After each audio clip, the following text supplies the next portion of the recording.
नमस्कार, BRG news room में आप सभी का स्वागत है। देश, दुनिया और शहर से जुड़ी क्या रही दिन भर की खबरें, ये जानने से पहले एक नजर डाल लेते हैं आज की सुर्खियों पर। बिजली कटौती की खबरों को लेकर लोगों में असमंजस का माहौल। एमजीवीसीएल के एमडी ने बिजली कटौती नहीं होने की दी जानकारी। शिक्षा मंत्री ने दिए शिक्षा समिति के स्कूल के स्टाफ को हफ्ते में एक बार खादी पहनने के आदेश। शिक्षा समिति का पूरा स्टाफ खादी खरीदने पहुंचा रावपुरा स्थित खादी ग्राम उद्योग। शहर में बन रहे ब्रिज का एक हिस्सा टूटने की उड़ी अफवाह। लोग पहुंचे ब्रिज का टूटा हुआ हिस्सा देखने। आइए अब देखते हैं खबरें विस्तार से। खादी से जुड़े हुए कारीगरों को रोजगार मिल सके, इसी आशय से सरकार की ओर से हाल ही में एक परिपत्र जारी किया गया है, जिसके मुताबिक अब शिक्षा समिति के आचार्य, शिक्षक और पूरे स्टाफ को हफ्ते में एक बार खादी पहनना कंपलसरी होगा। दरअसल शिक्षा मंत्री की ओर से शिक्षा समिति के शिक्षकों के साथ वीडियो कॉन्फ्रेंसिंग के जरिए बातचीत की गई और उन्हें ये आदेश दिया गया कि 25 अक्टूबर से हफ्ते में एक बार उन सभी को खादी पहनकर फर्श पर आना होगा, जिसके चलते रावपुरा में स्थित खादी ग्राम उद्योग पर 120 जितनी स्कूलों के शिक्षक, आचार्य और पूरा स्टाफ खादी लेने के लिए उमड़ पड़े, जिसके चलते वहां पर काफ़ी भीड़ भी दिखाई दी। अब इस मामले में खादी ग्राम उद्योग के सेक्रेटरी ने ज़्यादा जानकारी दी है।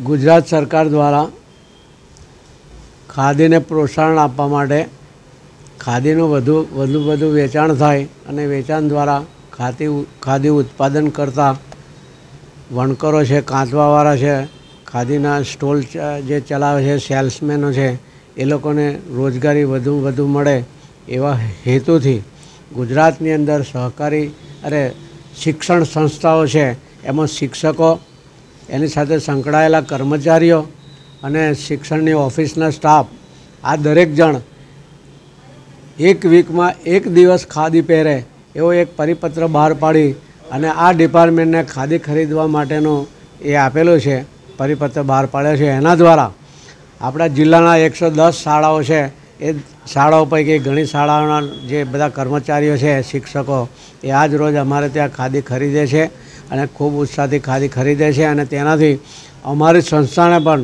વધારે વધારે ખાદી વેચાણ થાય ને અમારી સાથે જે સંકળાયેલા છે ઉત્પાદન કરવાવાળાને બધા એમને વધારે રોજી મળે, એ બહુ સારી વાત છે અને આ પરિપત્રથી અમારું ખાદીનું વેચાણ વધારે થાય ગુજરાતની અંદર ને અમારી સંસ્થામાં, એ માટે અમે સરકારશ્રીનો ખૂબ આભાર માનીએ છીએ।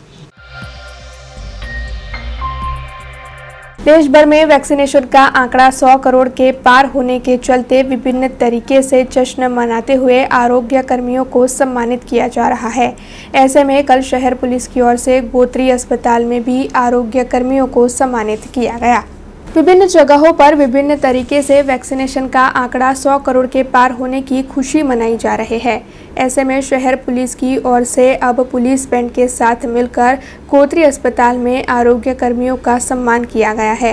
दरअसल पुलिस ने बैंड बुलाकर गाने बाजे के साथ नायब पुलिस कमिश्नर जोन 1 के दीपक मेघाणी के हाथों गोत्री अस्पताल में मेडिकल स्टाफ, पैरामेडिकल स्टाफ, सफाई कर्मी सभी को गुलाब का फूल देकर सम्मानित किया। इस मौके पर नायब पुलिस कमिश्नर जोन 1 के दीपक मेघाणी, एसीपी बी डिवीज़न के बकुल चौधरी, गोरवा के पीआई, पीएसआई अधिकारियों समेत गोत्री मेडिकल कॉलेज के सुप्रिंटेंडेंट, डीन, आरएमओ डॉक्टर समेत पूरे स्टाफ की मौजूदगी रही।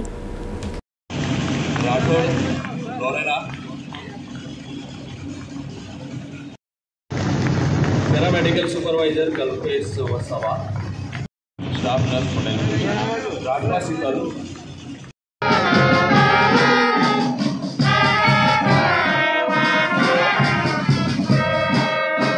आप बधा जाणो छो कि छेल्ला घणा बधा समयथी आपणुं राष्ट्र आ महामारी सामे झझूमी रह्युं छे, लड़ी रह्युं छे अने आ युद्धमां आपणे एक नवुं कीर्तिमान प्राप्त करेल छे। आ 100 करोड़नो जे आंकड़ो छे वेक्सिनेशननो, एनी उजवणी माटे અમે અહીંના જે મેડિકલ સ્ટાફ છે, મેડિકલ ડૉક્ટર્સ છે, એનું સન્માન આજે આયોજ્યું હતું.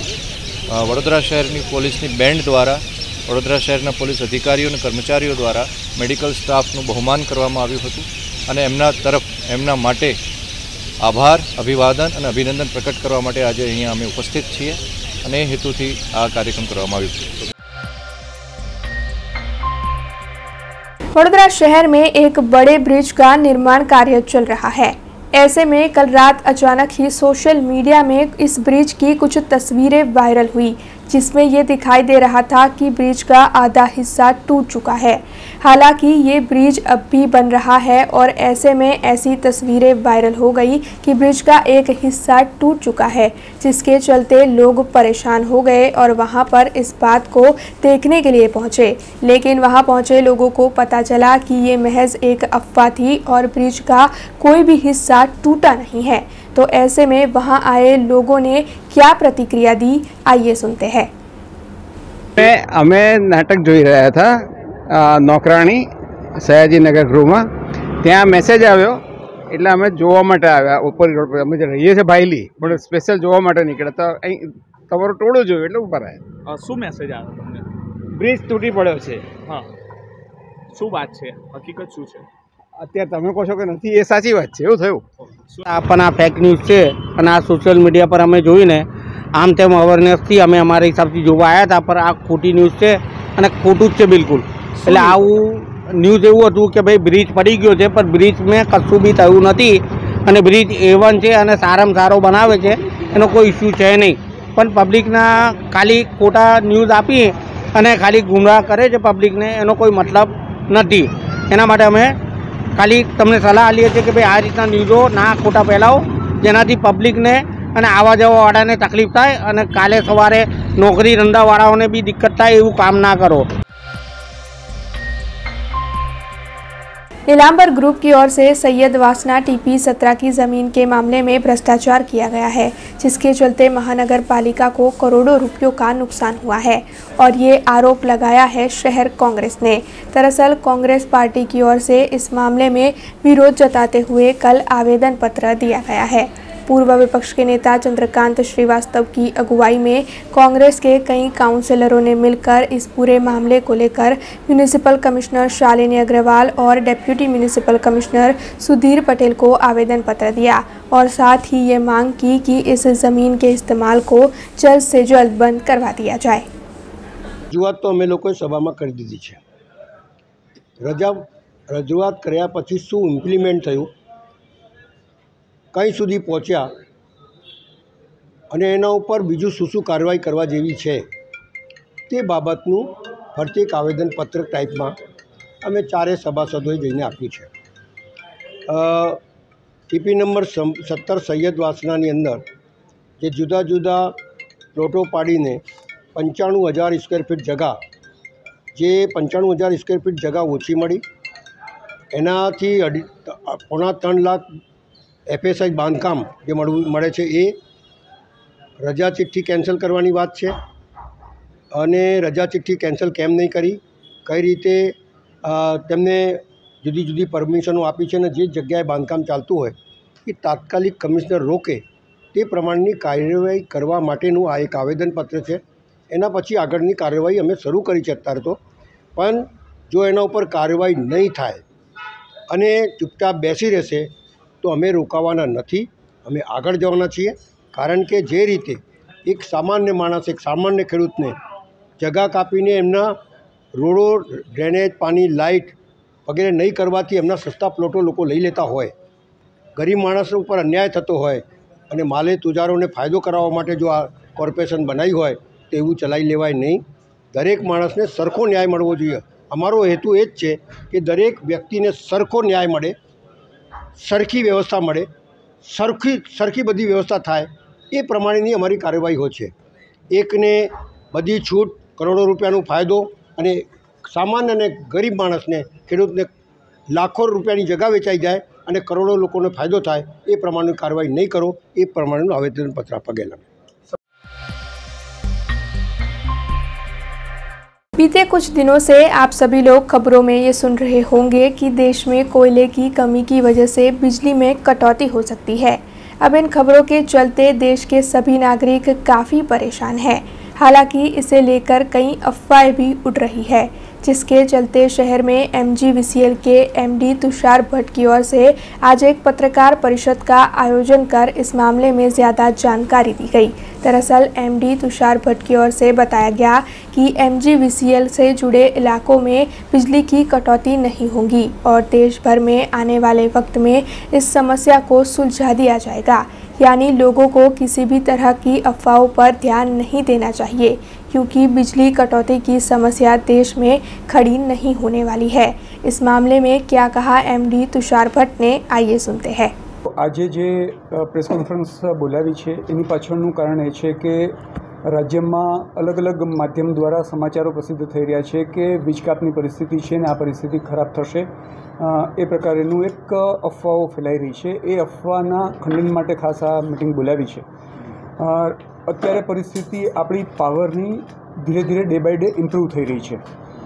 રાજ્યમાં અછતની પરિસ્થિતિ, વીજ અછતની પરિસ્થિતિ સર્જાય એવા કોઈ જ સંજોગો નથી અને ડે બાય ડે આપણે પ્રયત્ન એ કરીએ છીએ કે પરરાજ્યમાંથી અત્યારે વીજળી મહત્તમ ખરીદી રહ્યા છીએ। આપણા પોતાના જીસેકના પ્લાન્ટ ચાલુ થાય એ માટેના પ્રયત્ન કરી રહ્યા છીએ અને તેના થકી રાજ્યની અંદર અત્યારે પરિસ્થિતિ કદાચ અઠવાડિયા પહેલાં હતી એના કરતાં ઘણી સારી છે અને એક બે દિવસની અંદર આપણે નોર્મલ પરિસ્થિતિમાં આવી જઈશું, કારણ કે જીસેકના પ્લાન્ટ જે છે એ બધા આપણા મોટાભાગના ચાલુ થઈ જશે। એટલે આપણી પરિસ્થિતિ જરાય ખરાબ થવાની નથી, ઉલટાની વધારે ડે બાય ડે સારી થવાની છે અને એ ઇમ્પ્રૂવ થઈ રહી છે। એટલે આવા કોઈ સંજોગો નથી, ખોટી અફવાઓમાં લોકો ના આવે એ ખાસ અત્યારે મારે કન્વે કરવું છે કે કોઈ ખોટી અફવાની વાતમાં ના આવે અને બધા એકદમ નચિંત રહે કે આપણા તહેવારો આવી રહ્યા છે અને તહેવારની અંદર ખૂબ જ સારી પરિસ્થિતિમાં આપણે આવી જઈશું। જુઓ, સામાન્ય રીતે આપણે જે રિલાય કરીએ છીએ એ રિન્યુએબલ એનર્જી પર કરીએ છીએ, જેની અંદર વિન્ડ અને સોલર આપણને દિવસના મહત્તમ 5 વાગ્યા સુધી સોલર પાવર અને વિન્ડ પાવર વધારે આપણને મળતો હોય છે। એટલે 5 વાગ્યા સુધી આપણને કોઈ તકલીફ નથી હોતી અને એ વખતે આપણે તરત જ બીજા રાજ્યની અંદરથી આપણે વીજળી ખરીદીએ છીએ। એ વીજળી ખરીદીએ છીએ એના હિસાબે સાંજના ભાગે મહત્તમ આપણે 30 મિનિટ માટે એગ્રીકલ્ચર ફીડર ઉપર કાપ આપીએ છીએ, કારણ કે એગ્રીકલ્ચર ફીડરને આપણે બહુ ઓછી અસર પડે એવી હોય છે, કારણ કે એગ્રીકલ્ચર ફીડર છે એ સતત આપણે રાઉન્ડ રોબિન ચાલુ હોય છે। એટલે શેડ્યુલિંગ એનું કરેલું હોય છે। શેડ્યુલિંગ જે કરેલું હોય છે એ શેડ્યુલિંગના હિસાબે ઓછામાં ઓછી ઇમ્પેક્ટ એગ્રીકલ્ચર સેક્ટર ઉપર આવતી હોય છે, એટલા માટે આપણે ત્યાં કરતા હોઈએ। અત્યારે કોલસાની કોઈ જ ઘટ નથી, આપણી પાસે સફિશિયન્ટ ક્વોન્ટિટી છે। જીસેકના પ્લાન્ટ જે છે એ આપણે અત્યારે ઓછા એટલા માટે ચાલુ કરતા હતા કે આપણને ખાનગી પાસેથી સસ્તા ભાવે મળતી હતી, એટલે આપણે ઓછા ચાલુ કરતા હતા। હવે આપણે ફૂલ ફ્લેજમાં ચાલુ કરી દીધા છે। અત્યારે પરિસ્થિતિ શું થાય છે કે બીજા રાજ્યમાંથી જે વીજળી આવે છે એ આપણી ઇન્ટરનેશનલ, આપણી ઇન્ટર સ્ટેટ ટ્રાન્સમિશન લાઇનમાંથી આવતી હોય છે। એ ટ્રાન્સમિશન લાઇનમાંથી હોવાને કારણે આપણને ઘણી વખત કંજેશનનો સામનો કરવો પડે। એ આપણે સામનો ન કરવો પડે એટલા માટે આપણે જીસેકના પ્લાન્ટ આપણે ચાલુ કરી દીધા છે અને એક બે દિવસની અંદર આ પરિસ્થિતિ આપણે 100% કંટ્રોલમાં આવી જશે। राजकोट में सिटी बस की सेवा की एजेंसी और कर्मचारियों के बीच में बीते कई वक्त से मसला चल रहा है। दरअसल कर्मचारी कई मांगे कर रहे हैं, लेकिन एजेंसी की ओर से उनकी ये मांगे नहीं मानी जा रही है। ऐसे में सिटी बस सेवा के कंडक्टर हड़ताल पर उतरे हैं। हालांकि इसके बावजूद भी राजकोट महानगर पालिका की ओर से आम जनता को ध्यान में रखते हुए 77 बस की सेवा फिर से शुरू करवाई गई है, जिससे कि सिटी बस में रोज़ाना आवाजाही करने वाले नागरिकों को कोई भी दिक्कत ना हो। कंडक्टर के बिना भी ये बसें चल रही है और साथ ही कुछ ही वक्त में टिकट जनरेट करने के लिए मशीन लाया जाएगा, ऐसा भी महानगर पालिका की ओर से कहा गया है। राजूला के देवका गांव की प्राथमिक स्कूल में सेवा सेतु कार्यक्रम का आयोजन किया गया, जिसमें वहां के नायब मामलतदार की विशेष तौर पर उपस्थिति रही। दरअसल सरकार की विभिन्न योजनाओं का लाभ लोगों तक पहुंचाने के लिए सेवा सेतु कार्यक्रम आयोजित हो रहे हैं। ऐसे में देवका गांव में भी सेवा सेतु कार्यक्रम का आयोजन कर 843 लाभार्थियों को सरकार की विभिन्न योजनाओं का लाभ पहुंचाया गया। इसके साथ ही सभी अर्जदारों की शिकायतें जगह पर ही सुनकर उनकी समस्याओं को सुलझाया भी गया। इसी तरह सेवा सेतु कार्यक्रम के तहत आम जनता तक सरकार की योजनाओं के लाभ पहुंचाए जाएंगे। દાદા શું નામ તમારું? અને કયું ગામ? દેવકા. હા, અત્યારે તમે શું લેવા આવ્યા છો? કાર્ડ કઢાવવા આવ્યા છો અને તમારું કાર્ડ નીકળી ગયું? નીકળી ગયું ને દાદા? હા, તો તમે અત્યાર સુધી કેમ નહોતા આવ્યા? ખબર પડવા ને. બરાબર છે. હવે થઈ ગયું ને તમારું કામ? ભલે. खबरों के बीच वक्त तो चला एक छोटे से ब्रेक का। ब्रेक के बाद फिर लौटेंगे कुछ और खबरों के साथ। स्टैच्यू ऑफ यूनिटी केवड़िया में दुनिया की सबसे ऊंची प्रतिमा, जहां पर आपके स्वागत के लिए तैयार है एक खूबसूरत अफोर्डेबल स्टे। प्रधानमंत्री श्री नरेंद्र मोदी जी के इस ड्रीम प्रोजेक्ट में butterfly garden, glow garden, jungle safari, river rafting, valley of flowers, dino trail, Jarwani eco tourism, Sardar Sarovar नौका विहार, सरदार सरोवर डैम जैसे 25 से ज्यादा आकर्षण है। ऐसी खूबसूरत जगह पर आपके कंफर्टेबल स्टे के लिए मौजूद है BRG budget stay. BRG budget stay में आपको मिलेगा अफोर्डेबल लग्जूरियस स्टे, खाने पीने और रहने की बेस्ट फैसिलिटी से सज 150 रूम्स।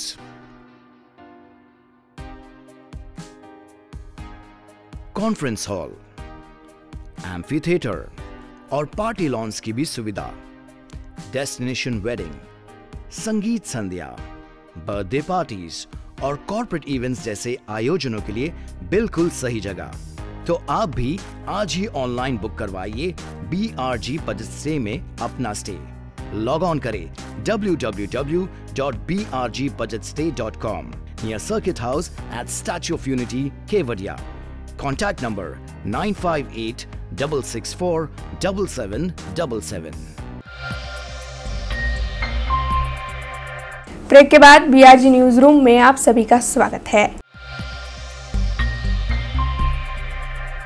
शहर के लोगों में शहर की ऐतिहासिक धरोहरों के बारे में जागरूकता फैलाने के लिए एक वर्कशॉप का आयोजन किया गया है, जिसके तहत विभिन्न राज्यों के आर्टिस्ट ऐतिहासिक धरोहरों पर जाकर उनकी पेंटिंग्स बनाएंगे। केंद्र सरकार के सांस्कृतिक विभाग और west zone cultural centre Udaipur ने मिलकर फैकल्टी ऑफ फाइन आर्ट्स के साथ धरोहर शीर्षक के तहत शहर की ऐतिहासिक इमारतों की पेंटिंग वर्कशॉप को आज से शुरू करवाया है। इस वर्कशॉप में गोवा, राजस्थान, गुजरात समेत विभिन्न राज्यों में से 15 जितने आर्टिस्टों ने हिस्सा लिया है। ये सभी आर्टिस्ट शहर की ऐतिहासिक धरोहरों पर जाकर वहां पर मौजूद रहकर उनकी पेंटिंग्स करेंगे। इसके तहत शहर के लोगों में इन इमारतों के प्रति जागरूकता बढ़ाने का आशय है। ये है plein air water colour camp, जहाँ प्लेन आर्ट वाटर कलर मतलब वो एक फ्रेंच वर्ड है प्लेन आर्ट। सो वो उसका मतलब ऐसा है कि आर्टिस्ट लोग साइट पे जाके काम करेंगे। साइट पे जाके इन द सेंस जो उनको पेंट करना है वो सामने होगा और वो पेंट करते जाएंगे, क्योंकि आजकल ये मोबाइल के ज़माने में और पहले भी वो फ़ोटो लेके फिर घर पे आके करते थे, लेकिन उसका स्किल ही अलग है। वो जो फ़ोटो देके पेंट करना और सही साइट को पेंट करना वो अलग अलग, मतलब बहुत ही डिफ़िकल्ट है। सो ये कैंप हमने faculty of fine arts, MS university Baroda और west zone cultural centre Udaipur, वो कल्चरल मिनिस्ट्री इंडिया गवर्नमेंट का कल्चरल मिनिस्ट्री के अंडर आता है, तो हम दोनों ने मिलके ये आयोजन किया है और ये 6 दिन चलने वाला है। सर, इसका उद्देश्य क्या है? उद्देश्य वही है कि फर्स्ट ऑफ ऑल ये जो लुप्त होने वाले कला को, ये जो स्किल को थोड़ा डेवलप करें, प्लस हेरिटेज, ये उनका पूरा नाम दिया हुआ धरोहर, तो हेरिटेज बेस्ड है, मतलब वो आर्टिस्ट जाके हेरिटेज बिल्डिंग को, हेरिटेज मॉन्यूमेंट्स को पेंट करेंगे। जैसे अपने आर्ट्स फैकल्टी है MS यूनिवर्सिटी का, और परफॉर्मिंग आर्ट्स का है MS यूनिवर्सिटी का, फिर कीर्ति मंदिर है, पैलेस है, फिर चंपनेर है, ऐसे काफ़ी सारे मॉन्यूमेंट्स बड़ौदा के आजू बाजू है। और मैं इसको एक प्राउड फील कर रहा हूँ कि ये बड़ौदा में हो रहा है, क्योंकि बड़ौदा का जो हेरिटेज के बारे में शायद हम बड़ौदा वालों को ही बहुत कम मालूम है। तो इसलिए इसको एक एग्जीबिशन भी हम शायद करेंगे।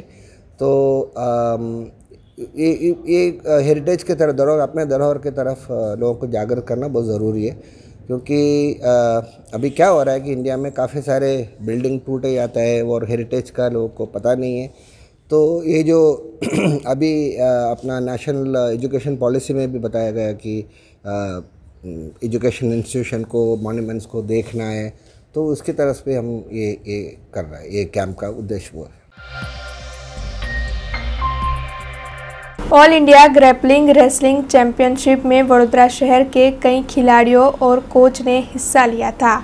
इस प्रतियोगिता में शहर के कई खिलाड़ी विजेता भी रहे।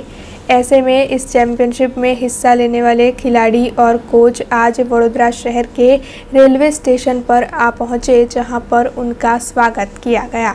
दिल्ली के इंदिरा गांधी इंडोर स्टेडियम में all India grappling wrestling championship आयोजित हुई थी, जिसमें गुजरात के 30 खिलाड़ियों ने हिस्सा लिया था।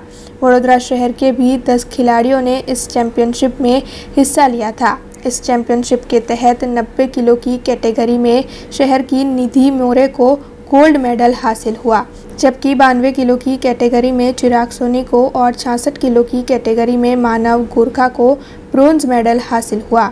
इसके अलावा टीम के कोच के तौर पर शहर के जितेंद्र बारोट भी गए थे, जो वहां पर नेशनल रेफरी के इम्तिहान में उत्तीर्ण हुए।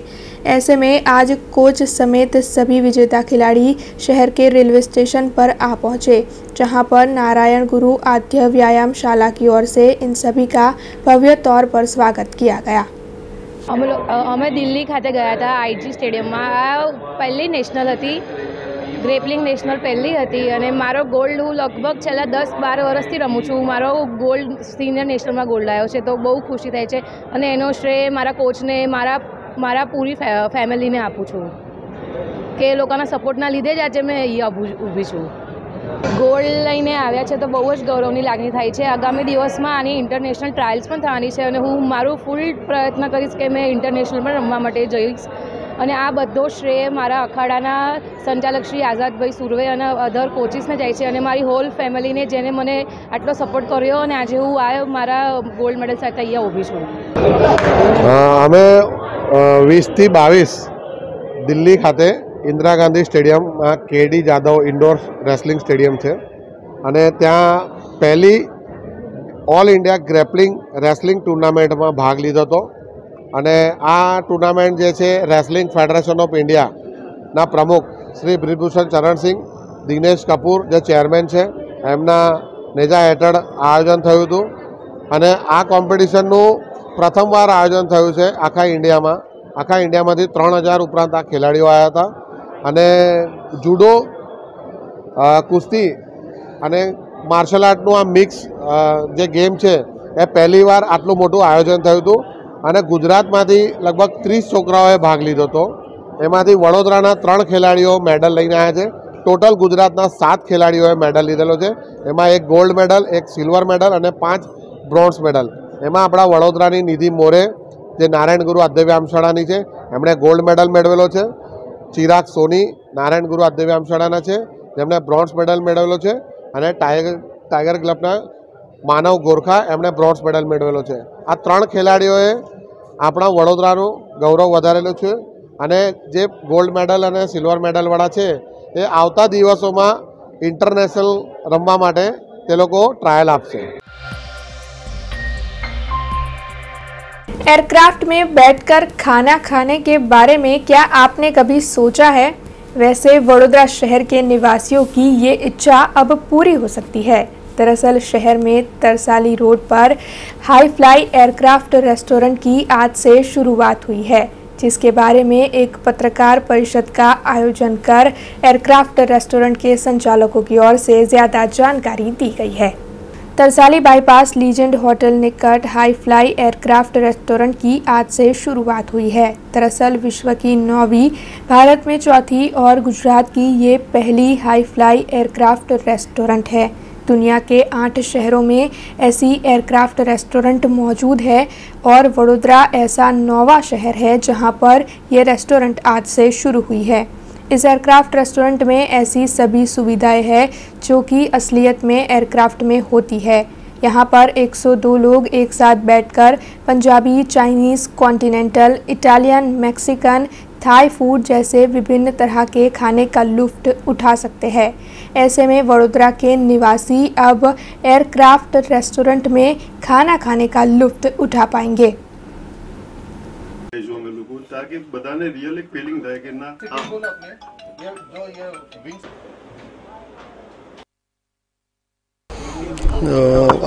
3 વર્ષ પહેલા જ્યારે ફ્રી ટાઈમ બેઠો હતો ત્યારે આપણા દેશના વડાપ્રધાન નરેન્દ્ર મોદીજી સાહેબ એમની રાહબરીમાં જે પ્રમાણે દેશ વિકાસ થઈ રહ્યો હતો તો મને પણ એવું થયું કે આપણે પણ એના અંદર કંઈક સહભાગી થઈએ કે गुजरात માટે કંઈક કરીએ।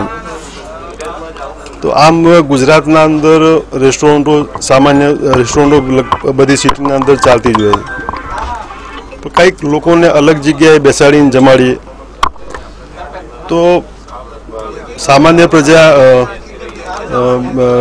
એરક્રાફ્ટમાં જેને બેસવાનો મોકો નથી મળ્યો તો એરક્રાફ્ટના અંદર બેસી અને એ લોકો જમી શકે એટલે આ એક એરક્રાફ્ટનો વિચાર આવ્યો અને એક એરક્રાફ્ટ સેકન્ડના અંદર બેંગ્લોરથી આ લીધી હતી અને અહીં લાઈને આખી અને મોડિફાઈડ કરીને રેસ્ટોરન્ટને લુક આપવામાં આવ્યો। ભારતના અંદર ટોટલ આપણું આ ચોથું છે, એક દિલ્હીમાં છે, એક પંજાબમાં છે, એક ઉત્તરાખંડ દેહરાદૂનમાં છે અને આ ચોથું આપણું આ ગુજરાતનું છે। લગભગ આ 9મો પ્રોજેક્ટ છે આપણો આ। કઈ જગ્યાએ આવ્યું છે અને સામાન્ય નાગરિક માટે આ રેસ્ટોરન્ટ ક્યાંથી શરૂ થશે? અમે આ રેસ્ટોરન્ટ અમે સોમવારથી લોકો માટે ખુલ્લો મૂકી દઈશું। અમે કઈ જગ્યાએ આ તરસાલી બાયપાસ ઉપર, વડોદરા તરસાલી બાયપાસ ઉપર છે, હોટલ લિજનની બાજુમાં છે। આ નામ છે હાઈ ફ્લાયાનું, પણ લિજનનો એક પાર્ટ્સ જ છે। આ રહેવા બાજુમાં અમારી લિજન હોટલ અત્યારે ચાલી જ રહી છે। युवा धन नशे की लत में धंसता चला जा रहा है। आजकल ड्रग्स के कई केस सामने आ रहे हैं। राजकोट में से भी ऐसे कई केस सामने आए हैं जिसके बाद वहां की पुलिस एक्शन में आ गई है। दरअसल राजकोट पुलिस की ओर से रेड कर ऐसे कई शख्सों को गिरफ्तार किया गया है जो ड्रग्स की हेराफेरी कर रहे थे और उनके पास से काफ़ी ड्रग्स बरामद भी किया गया है। अब पुलिस की ओर से ड्रग्स किन किन को सप्लाई किया गया है इस मामले में भी जानकारी बटोरी जा रही है। इस पूरे मामले को लेकर राजकोट के जोन 2 के डीसीपी मनोहर सिंह जाडेजा ने ज़्यादा जानकारी दी है। પોલીસની જે ડ્રાઈવ ચાલી રહી છે એનડીપીએસના કેસો કરવાની બાબતમાં, એમાં ગઈકાલે આમ તો મેં ડિટેલ આપી હતી આપને કે અમે એક શંકા વ્યક્તિને મયુર ખત્રી કરીને એને શંકાસ્પદ જથ્થા સાથે પકડેલો છે। ગઈકાલે અમે એફએસએલમાં એના સેમ્પલ મોકલેલા અને એ સેમ્પલમાંથી અત્યારે કન્ફર્મેશન આવ્યું છે કે કેથેનોન નામનું જે પ્રતિબંધિત પદાર્થ છે એ મળ્યો છે। એમાંથી 0.45 ગ્રામ અમને જથ્થો મળ્યો છે અને એના આધારે અમે એનડીપીએસના કલમ 8 હેઠળ ગુનો દાખલ કરી અને એ બંને આરોપી, એમાં મયુર ખત્રી મુખ્ય આરોપી છે અને સોએબ મોન્ટી, બંને આરોપીઓને અમે અરેસ્ટ કરી લીધા છે અને હવે આગળની જે રિમાન્ડની પ્રક્રિયા છે એ ચાલી રહી છે, એની તપાસ એસઓજી રાજકોટ પોલીસ કરી રહી છે। સાથે સાથે આ જે મયુર ખત્રી છે એનું નામ જે તે સમયે શંકાસ્પદ તરીકે મળેલું પણ હતું, એટલે એ ઇન્ટ્રોગેશનમાં અમે કહી શકશું કે એક્ઝેક્ટલી કેટલા સમયથી આ બિઝનેસમાં છે કે પેડલર તરીકે કામ કરી રહ્યો છે। સાથે સાથે અમે ગઈકાલે રાજકોટ તાલુકા પોલીસ અમારી એમને એક સ્પેસિફિક બાતમી હતી કે બહાર રાજકોટની બહારથી ગાંજો સપ્લાય કરવા માટે એક માણસ આવી રહ્યો છે।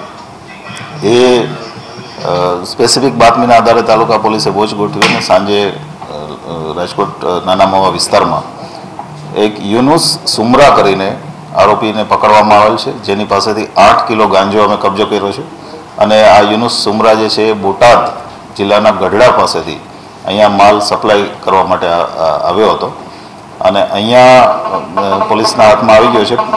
એ કોને માલ સપ્લાય કરી રહ્યો છે અને ક્યાંથી એ જે ગાંજો છે એ ક્યાંથી લઈ આવ્યો છે, આ બંનેની વસ્તુની તપાસ અત્યારે ચાલી રહી છે। આરોપીના રિમાન્ડ અમે લઈએ ત્યારે એ તપાસમાં વધારે વિગત અમે આપને આપી શકશું। ત્રીજું, ગઈકાલે અમે બે હોટલમાંથી એક હોટલમાંથી અમે બે હસબન્ડ વાઈફ અને એમનો સાગરીત ઇરફાન આ ત્રણેય જણાને અમે પકડેલા. એમને ખાસ કરીને જે આકાશ અને અમી એ બંનેને અમે કાઉન્સેલિંગની જરૂર લાગેલી છે. એટલે એસીપી ક્રાઇમ અમારા છે એમણે વીરનગર હોસ્પિટલમાં જે ત્યાં સંપર્ક કરી અને ડૉક્ટર મિલન રોકડ પાસે કાઉન્સેલિંગ કરાવ્યું છે.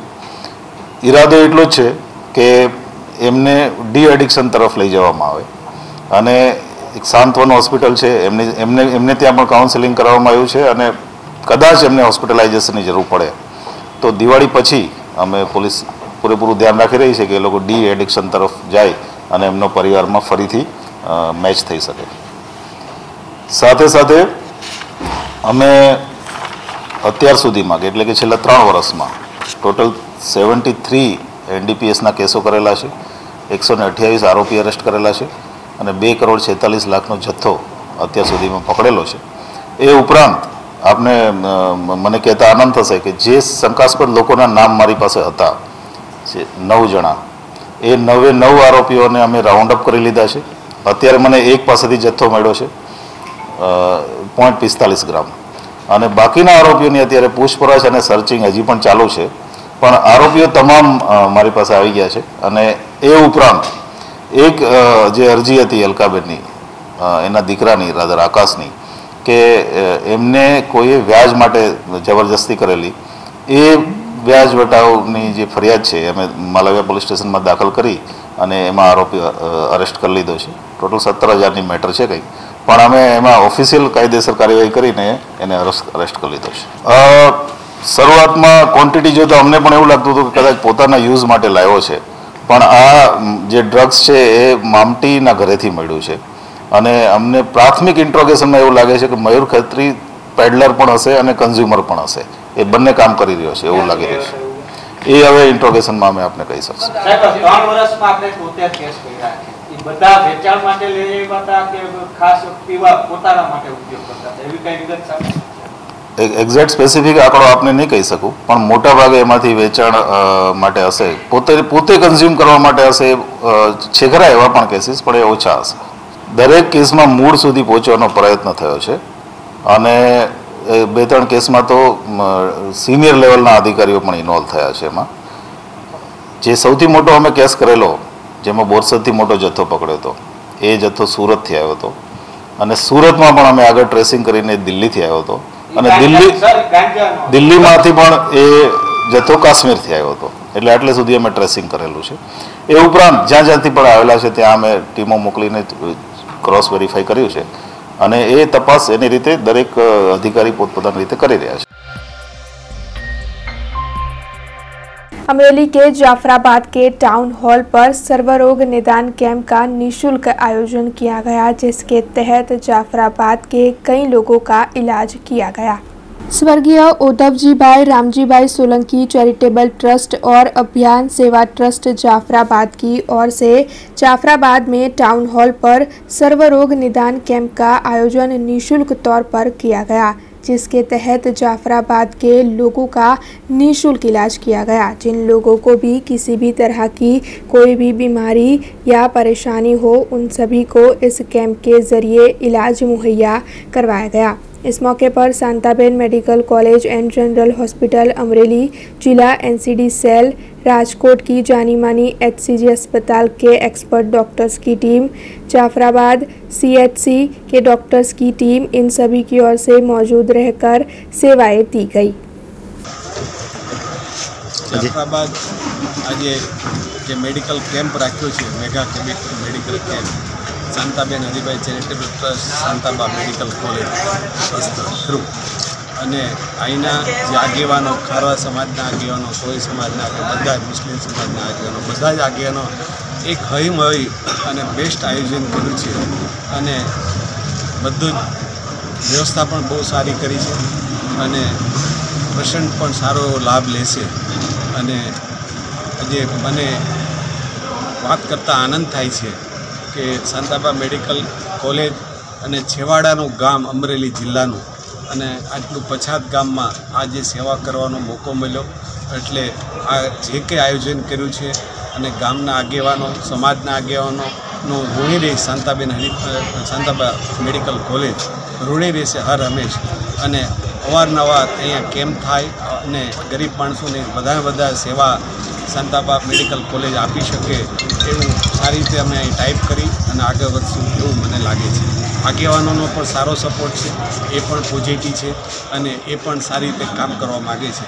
તો આવા પછાત એરિયામાં કામ કરશું વધારે મેડિકલ કોલેજ ડૉક્ટરોની પણ બધી ટીમ આવેલી છે. અભિયાન સેવા ટ્રસ્ટ તરફથી આજે જાફરાબાદમાં સર્વરોગ નિદાન કેમ્પ કરવામાં આવ્યો. એમાં ગજેરા સાહેબ, અમારા ટીમ્બીના ચેરમેન, યાર્ડના ચેતનભાઈ શિયાળ અને વેપારી એસોસિએશન જાફરાબાદ, કોળી જ્ઞાતિના પટેલ, ખારવા જ્ઞાતિના પટેલ, મુસ્લિમ સમાજના આગેવાનો બધાએ મોટી સંખ્યામાં હાજરી આપી. આ કેમ્પ સફળ જવાનો જ છે. એનું કારણ છે કે બધા જ જ્ઞાતિના આગેવાનો સાથે મળી અને આ કેમ્પનું આયોજન કર્યું છે. એમાં ગજેરા સાહેબે આવી અને જે એમની પ્રવૃત્તિઓ છે, વાત્સલ્ય યોજના છે, જે સિવિલની અંદર જે તે પોતાનું નિઃશુલ્ક એક મોટામાં મોટું સિવિલ હોસ્પિટલ તૈયાર કરે છે અને તે ગજેરા હોસ્પિટલનું સંચાલન હશે એમાં એ બધી વાતો કરી અને જાફરાબાદના દરેક વર્ગને સારામાં સારી સુવિધા મળી રહે, અમરેલી જિલ્લાને સારામાં સારી સુવિધા મળી રહે તે માટે 600 બેડની એક સરસ મજાની અમરેલી જિલ્લામાં જે સગવડતા નથી તે નિઃશુલ્ક અને પૈસા વગર જે સેવા અને દવાખાનું જે અમરેલીની અંદર ચાલુ કરશે તો અમરેલી જિલ્લાની અંદર જે મેડિકલ લાઇનની અંદર જે મોટી ખામી હતી એ ખામી દૂર થશે અને દરેક પ્રકારના રોગો માટે અમરેલી, જાફરાબાદ અને જાફરાબાદના આજુબાજુના તાલુકાઓને સારામાં સારી સેવા મળશે. જે ગજેરા સાહેબને અને આ આખી એમની ટીમ છે એમનો ખૂબ ખૂબ આભાર માનશે અને તેમના ઋણી રહેશે. राजपीपला में आज मेगा लीगल सर्विस कैंप का आयोजन किया गया, जिसके तहत 18 सरकारी विभागों की ओर से विभिन्न लोगों को कानून के बारे में मार्गदर्शन दिया गया. नर्मदा जिला कानूनी सेवा सत्ता मंडल और जिला वहीवटी तंत्र ने मिलकर आम नागरिकों के लिए आज राजपीपला में मेगा लीगल सर्विस कैंप का आयोजन किया था. दरअसल 18 जितने विभिन्न सरकारी विभागों की ओर से कानून के बारे में लोगों को मार्गदर्शन मुहैया करवाने के लिए ये कैंप आयोजित किया गया था. आम लोगों को कानून की ठीक से जानकारी नहीं होती है, ऐसे में ये मेगा लीगल सर्विस कैंप आयोजित हुआ, जिसके तहत लोगों को अच्छी तरीके से कानून के बारे में मार्गदर्शन मुहैया करवाया गया. इस मौके पर वहां के कई पदाधिकारी भी उपस्थित रहे. नामदार नालसा તેમજ ગુજરાત રાજ્ય કાનૂની સેવા સત્તા મંડળ અમદાવાદના સીધા માર્ગદર્શન હેઠળ જિલ્લા કાનૂની સેવા સત્તા મંડળ નર્મદા દ્વારા આજ રોજ 23/10/2021ના રોજ રાજપીપળા મુકામે જિલ્લા નર્મદાનો મેગા લીગલ સર્વિસ કેમ્પ યોજવામાં આવેલો છે. આ કેમ્પમાં સરકારના વિવિધ 18 જેટલા ખાતાઓએ ભાગ લીધેલ છે, જેમાં આધાર કાર્ડ, મા કાર્ડ, આયુષ્યમાન કાર્ડ, આરોગ્યને લગતી સેવાઓ, બ્લડ બેંકને લગતી સેવાઓ, રેડક્રોસ સોસાયટીએ પણ ભાગ લીધેલ હતો. તેમજ આ તમામ ખાતાઓમાં જરૂરી એવી માહિતી સામાન્ય માનવીને પૂરી પાડવામાં આવેલ હતી. આ કેમ્પ ખૂબ જ સફળ રહ્યો છે અને લોકોએ બહોળી સંખ્યામાં ભાગ લીધેલ છે. એ આશાને સાર્થક બનાવનાર આ તમામ જિલ્લા વહીવટીતંત્ર અને કલેક્ટર શ્રી શાહ સાહેબનો હું ખૂબ જ આભારી છું.